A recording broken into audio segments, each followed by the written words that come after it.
Le pas est celui d'un jeune homme alerte, de quelqu'un qui n'a pas de temps à perdre. Les secondes, c'est de l'argent. Adrien est le doyen des retraités au travail que nous avons rencontré. Il est distributeur de journaux, il a 81 ans. C'est physique comme travail. Ouais. Ça fait de la marche. Qui sont ces retraités pour lesquels le temps est toujours de l'argent? Comme Jean-Marcel, un retraité sur 10 vit sous le seuil de pauvreté. Il faut au moins que j'ai 8 jours de travail par mois, autrement c'est dur de s'en sortir. Ils ont plus de 65 ans, se mêlent aux heures de pointe à la foule des travailleurs. Mais jusqu'à quel âge peut-on physiquement assumer de travailler? Nous suivons Lucille, 66 ans, qui s'occupe de Simon. Elle est mamie-sitter. On peut tout à fait continuer de travailler, disons, dans la mesure où on peut être compétente, même à 70 ans. Les retraités seraient-ils la solution aux problèmes d'effectifs dans le service public? Nous sommes à Marseille, où Annick, à 64 ans, fait des remplacements dans son ancien lycée. En salle des profs, elle n'est pas la bienvenue. Il y a plein de jeunes qui ont besoin de travail, qui ont besoin d'heures, qui ont besoin de vivre. Je comprends pas, quoi. Faut-il s'habituer en France à voir de plus en plus de personnes âgées au travail? Enquête sur ces nouveaux retraités qui reprennent du service à plus de 65 ans.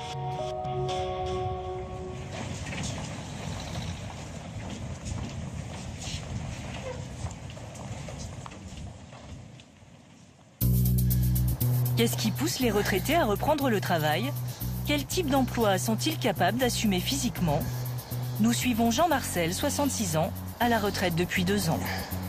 Ce jour-là, il part au travail avec quelques outils dans son sac à dos. Avec 700 € de pension par mois, il n'a pas le choix. La retraite est très faible, donc j'ai repris une petite mini-entreprise, enfin auto-entreprise, et je travaille de temps en temps. Cet ancien menuisier se propose pour des petits travaux de bricolage chez les particuliers. Après 40 ans d'une vie d'ouvrier, retourner au travail est à la limite de ses forces. Aujourd'hui, il a rendez-vous au 2e étage. Il refuse d'habitude les immeubles sans ascenseur. Quand il n'y en a pas, j'évite, quoi. Surtout quand c'est au 7e ou au 8e. Bonjour. Bonjour madame. Merci d'être à l'heure. Jean-Marcel est ponctuel, même pour un travail qui rapporte peu, comme une simple hotte de cuisine à poser. Heureusement qu'il y a des personnes comme moi qui font des petits travails comme ça, parce que autrement les gens, ils n'auraient personne. C'est la première fois que cette dame engage un retraité. Jusque-là, elle faisait appel à des artisans. J'ai eu beaucoup de mésaventures et puis je suis la grande spécialiste de l'arnaque des artisans. C'est notamment ce qui m'a attirée. Et puis comme il est retraité, je sais qu'il ne va pas m'assassiner dans les tarifs. À l'évidence, Jean-Marcel inspire confiance. Mais l'âge n'a pas non plus que des avantages. C'est un vieux croton. À 66 ans, Jean-Marcel doit encore se livrer à quelques acrobaties de jeune homme.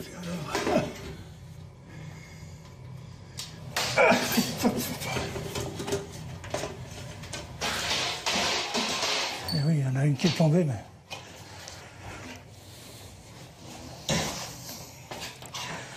c'est un peu plus de travail que je pensais. Jean-Marcel avait prévu 1 heure de bricolage. Il en a fait plus du double, et pourtant la facture, elle, n'augmente pas beaucoup. J'avais dit 50 à 60, vous me donnez 70 €, c'est rare. Ok. Parce que vous êtes sympathique. 70 €, 3 fois moins cher que le devis établi par un artisan. Le tarif d'un retraité qui ne compte pas son temps.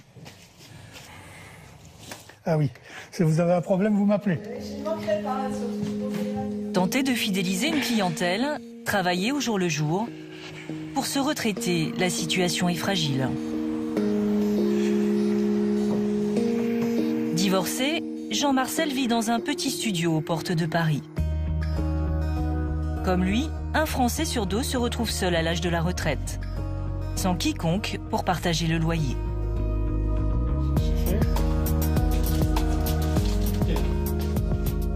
C'est un HLM, donc je paye pas très cher, quoi. Heureusement que je suis ici, quoi, parce qu'autrement, je m'en sortirais pas. Sa pension suffit à peine pour payer les charges courantes. Alors, pour trouver de nouveaux clients, à 66 ans, il est contraint de s'initier à Internet. Ça, c'est la révolution. Ah, voilà mon annonce. Jean Marcel s'est inscrit sur un site spécialisé où les retraités proposent leurs services à des particuliers. Ah, une nouvelle annonce concernant votre recherche. Bonjour, je recherche quelqu'un qui pourrait nous aider à remplacer des portes. Il faut faire vite. Derrière leurs écrans, ils sont des milliers comme lui. Et c'est le plus rapide qui décroche le job. Je vérifie tous les quarts d'heure pour voir si on m'a pas répondu. Si je loupe une annonce et qu'il y a quelqu'un d'autre qui le prend avant moi, je risque de perdre le travail. Ce mois-ci, j'ai pas fait grand-chose, à part poser une hotte. Autrement, j'ai pas eu de travail, quoi. Donc, ça a commencé à m'inquiéter. Je crois que ça va être dur.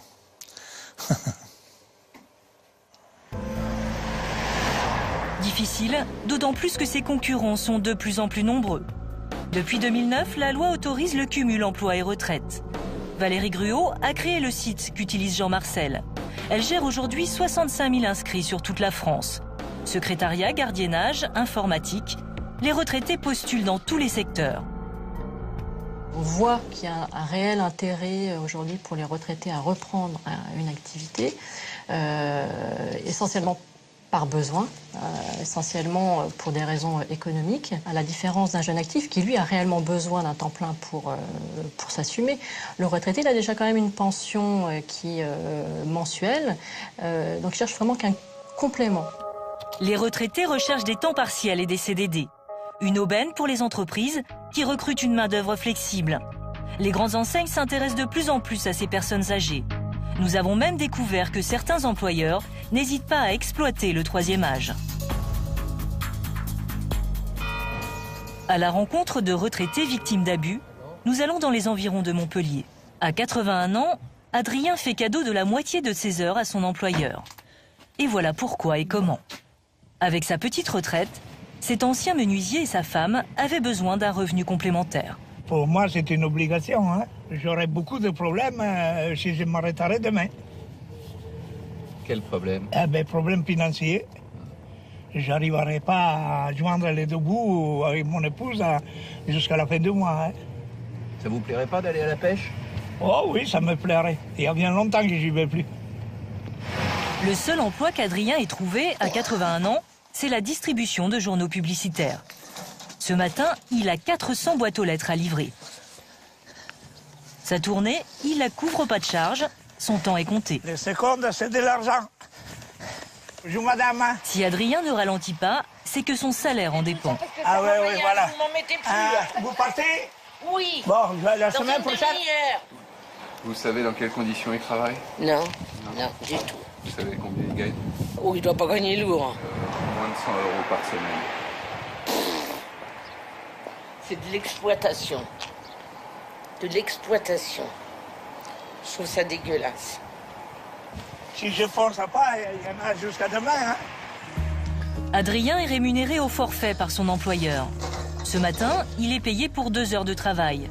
Mais en réalité, pour livrer 400 boîtes aux lettres, il lui faut 2 fois plus de temps. Vous arrivez à faire combien de boîtes aux lettres à l'heure, comme ça? Oh, 90 cents. D'après eux, il faut en faire les doubles. Pour aller, comme ils disent eux, il faudrait que je fasse les doubles de ce que je suis en train de faire. Est-ce que vous croyez que c'est possible de le faire? Voilà. Voilà pourquoi on respecte pour ça. Comment est-il possible? Un être humain ne peut pas faire... Hein, peut pas me mettre un moteur derrière. Hein. Ça ne marcherait pas. Hein. Pour tenir la cadence imposée, il faudrait accélérer et marcher à cette allure.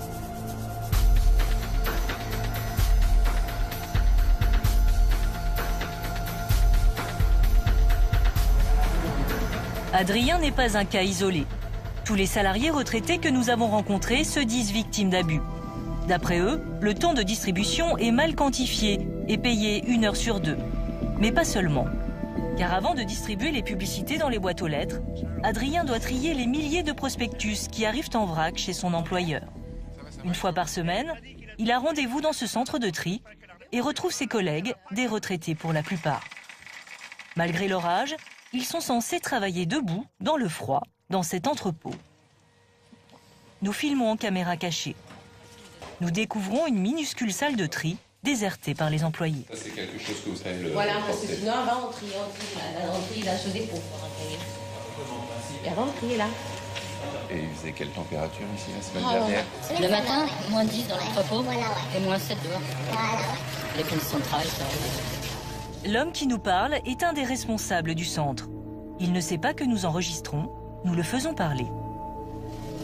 Pourtant, j'en ai fait des boîtes avant, les pourries, je me mettais en Afrique et tout. Ici, c'est pire. Faute d'un poste de travail adapté, Adrien est obligé d'emporter les prospectus pour les trier chez lui.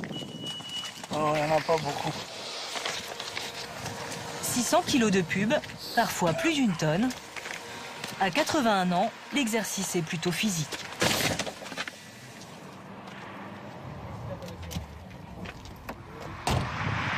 Avec sa vieille voiture, Adrien doit effectuer plusieurs allers-retours.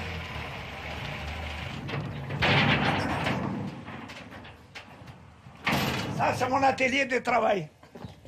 Dans son garage, quelques planches, des tréteaux, une chaise, Adrien s'est organisé pour s'offrir des conditions de travail décentes. Mais il lui a fallu une matinée entière pour acheminer les prospectus.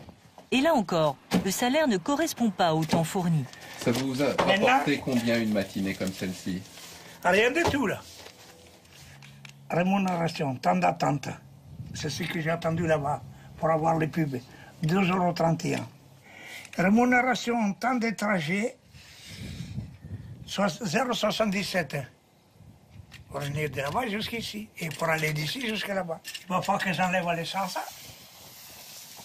Il va me rester 6-7 €.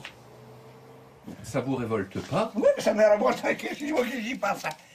Il me reste 400 € net. En fois que j'ai payé mes charges sociales et tout. Hein. Bon, si je passe 400 €, il faut que j'aille au Resto du Cœur. Ou que j'aille à machin populaire, là. Depuis qu'il est à la retraite, Adrien n'a jamais arrêté de travailler. L'arrière-grand-père passe tous ses week-ends dans son garage à trier des prospectus. Un jeu de pub pour chaque boîte aux lettres. Il en a 4000 à trier et ne peut pas s'en sortir tout seul. Dans le salon, Liliane, la femme d'Adrien, ne profite pas plus de sa retraite que son mari. Elle l'aide sans être payée. Je fais le tri, je prépare mes paquets pour les mettre dans les boîtes aux lettres. Jusqu'à minuit, minuit et demi. Liliane a travaillé 6 ans dans la même société qu'Adrien, jusqu'à atteindre ses limites physiques. À 75 ans, une opération de la hanche l'a obligée à renoncer à la distribution. Et voilà le chef là. Tu fais déjà? Oui. Alors, il me faut du top. Oui, chérie, ça arrive. 2 secondes. Dites-moi, Adrien. Oui. Alors comme ça, on exploite sa femme? Ah ouais. On s'est réparti le travail chacun. Et ça va, ça vient. On dirait vraiment un atelier clandestin. Toutes les semaines, c'est comme ça. C'est un rituel immanquable.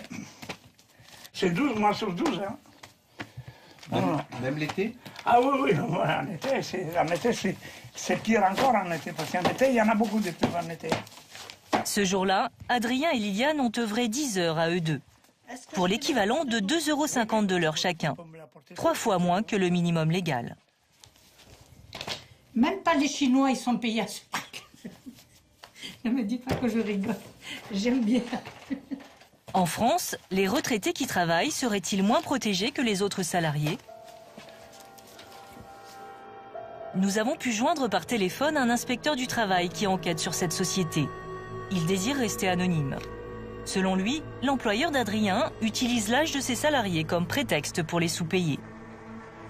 L'argumentaire, en gros, c'est de dire que justement les personnes qui travaillent, ce sont des vieux, et que les vieux, ils sont plus lents. Et que comme ils sont plus lents, eh ben on peut pas quantifier le travail au temps de travail, puisque dans ce cas-là, ça conduirait à l'exclusion de ces personnes âgées.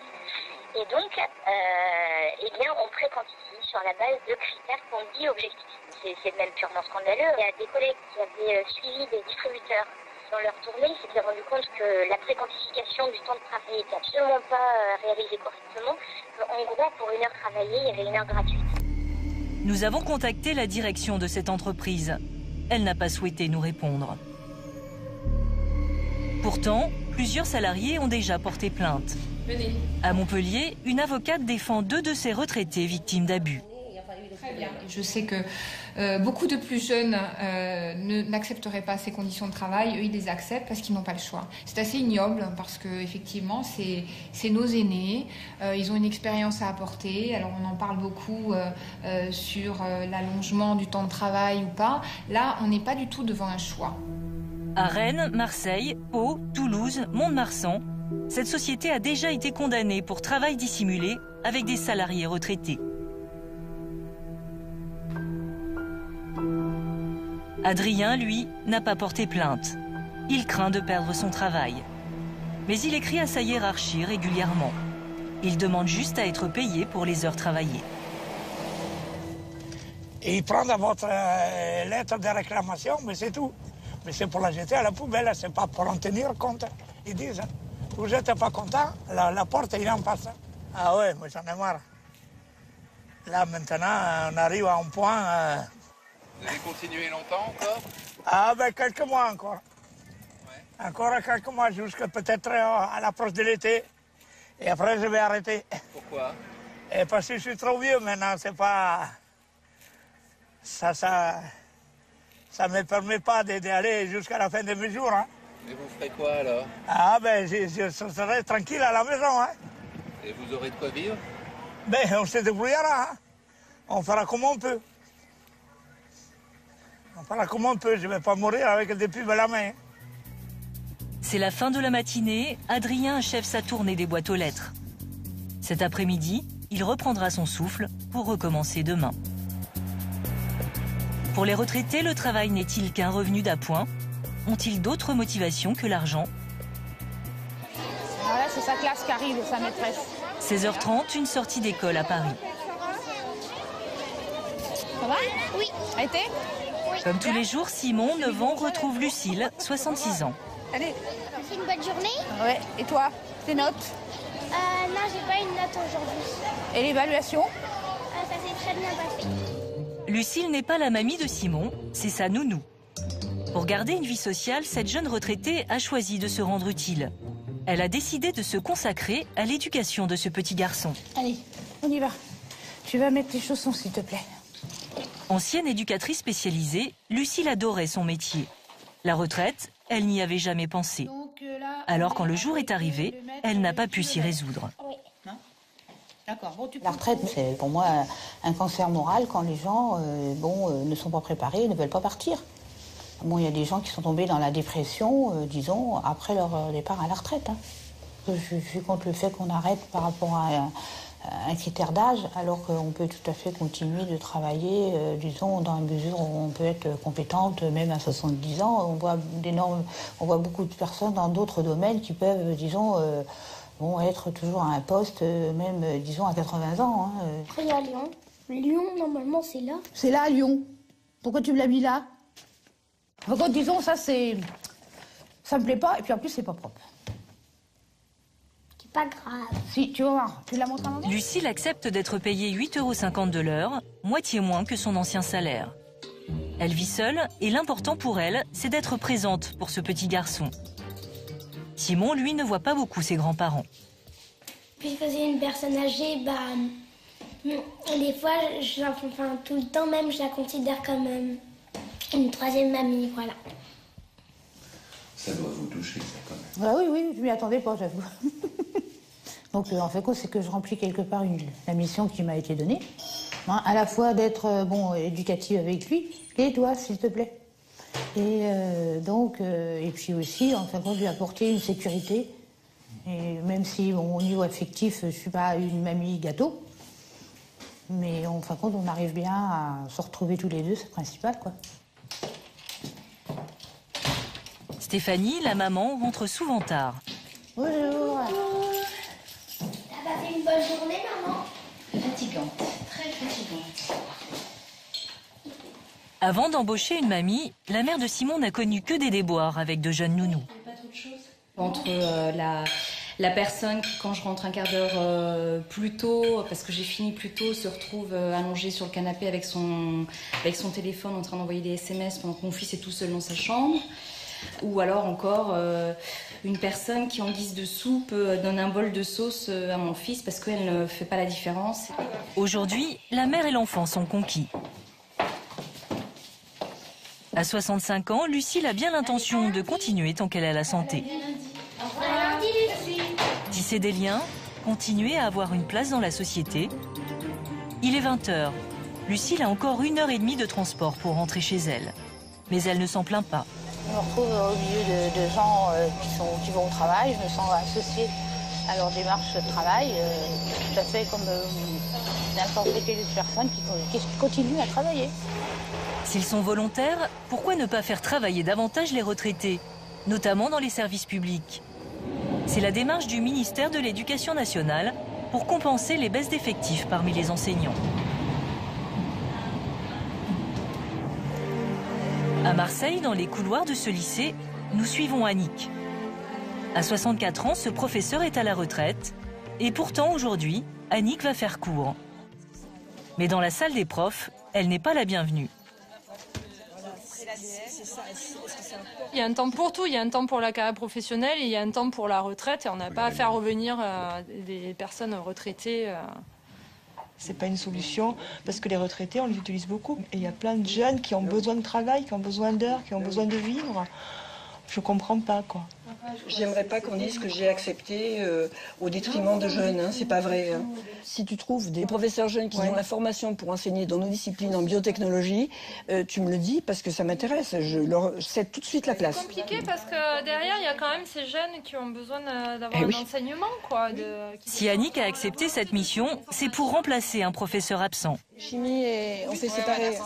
J'ai été enseignante pendant 37 ans et je ne conçois pas que des élèves, des étudiants qui sont en phase d'examen puissent ne pas avoir de professeur pendant une durée aussi longue qu'un congé de maternité. Bonjour madame. Annick a rendez-vous avec madame le proviseur. Je voulais savoir si vous étiez au courant que madame Santi prolongeait son congé de maternité. L'éducation nationale a supprimé 50 000 postes en 5 ans. Et parmi eux, beaucoup de professeurs remplaçants. Alors, depuis 2010, les académies cherchent à faire revenir les enseignants à la retraite. Nous faisons appel au service du rectorat, au corps d'inspection, pour éventuellement avoir des contacts avec des personnes susceptibles d'assurer ces remplacements. Mais depuis 2 ans, la situation s'est considérablement dégradée et c'est bien pour ça que l'appel aux retraités est de plus en plus fréquent. C'est pas la première fois que vous faites appel à elle depuis sa retraite? Non, c'est pas la première fois. Ça fait déjà 2 années successives où on fait appel à elle pour assurer des remplacements dans l'établissement. Oui, donc elle est retraitée, mais elle est toujours là en fait. Elle est très souvent dans l'établissement, oui. Depuis 4 mois, Annick travaille à plein temps.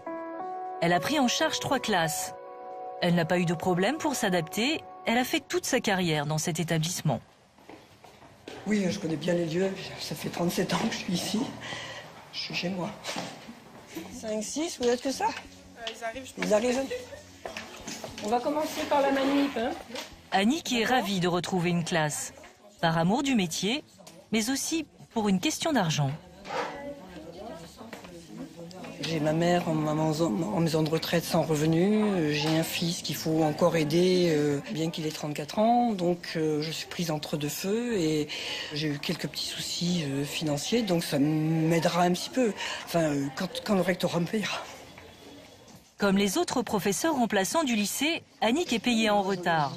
Et comme les autres intérimaires, elle doit toucher 34 € de l'heure, soit la moitié de ce qu'elle touchait en fin de carrière. C'est sûr que pour eux, c'est tout bénéfice. Ils ont un professeur qui est expérimenté, sans me vanter, qui est expérimenté, qui a de l'expérience, qui connaît l'établissement, qui connaît les techniques, qui connaît les programmes, et qu'on paye comme quelqu'un de vacataire, comme quelqu'un qui ne connaît rien. Fondamentalement, je trouve ça pas correct. Qu'est-ce qui vous est arrivé? Pourquoi vous n'avez pas beaucoup de notes? Un peu surprise au départ, les lycéennes y ont vite trouvé leur compte. Oui, ça se passe mieux, ça nous comprend mieux, elle nous explique mieux. Et voilà. Elle est plus cool. Voilà. Elle est patiente. Elle est très patiente, ouais. C'est aussi parce qu'en fait, elle a une autre prof, donc on l'appelle la prof des profs, donc voilà. Du haut de leurs 18 ans, elles sont conscientes que le retour d'Annick ne présage rien de bon. Elle est partie à la retraite, elle a fait ce qu'il fallait faire et c'est normal qu'elle revienne pas, quoi. Elle a fait ses années de travail, donc du coup, c'est pas logique qu'elle revienne au travail parce qu'il y a personne qui est là pour prendre son poste. Et ça vous dirait, vous, de bosser quand vous serez à la retraite? Non. L'éducation nationale tente de recruter des retraités dans toutes les académies. Mais aujourd'hui, il serait moins d'une centaine, comme Annick, à avoir repris du service. En France, avec la crise, le nombre de retraités qui retournent au travail ne cesse d'augmenter. Il serait 100 000 de plus cette année.